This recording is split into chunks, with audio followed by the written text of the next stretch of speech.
What's up, viewers? Welcome to differentbrains.org. I'm your host, Adrienne Sassano, and you're watching The Week in Neurodiversity.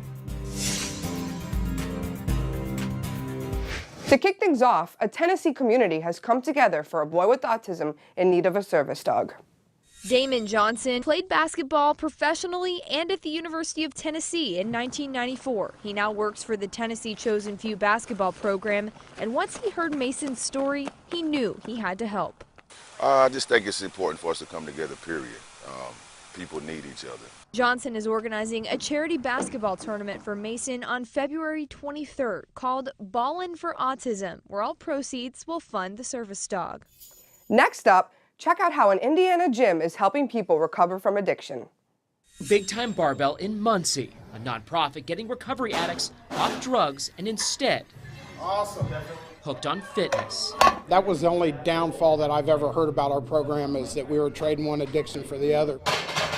It's like comparing apples to buzzsaws. The gym is open 24 hours, supported by city and county grants, as well as public memberships, a portion of those. We put in a general scholarship program for a veteran or somebody that has suffered some addiction issues. Meet Josh Blue, a comedian with cerebral palsy who is looking to fight back against the stigma.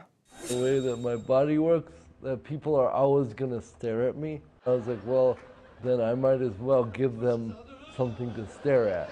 Why can't Spider-Man have cerebral palsy? The thing about my comedy and my life is that I'm so comfortable with my disability that you don't have a right to be uncomfortable. You leave my show with a different perspective of disability.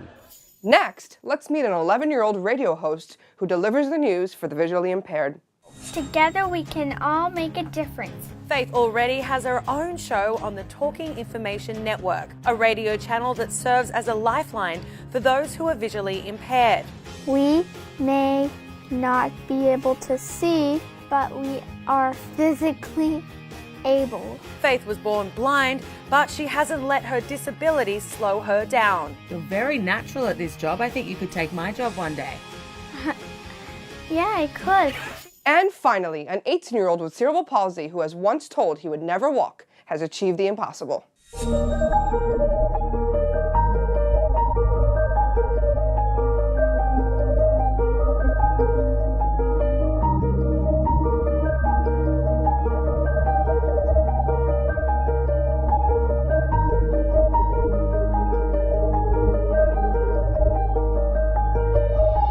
Bring it back together.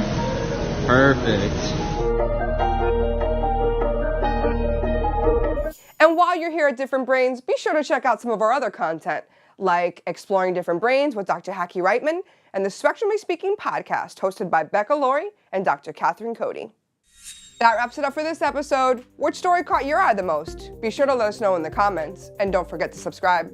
Thanks for watching, and remember, you keep advocating and we'll keep bringing the news.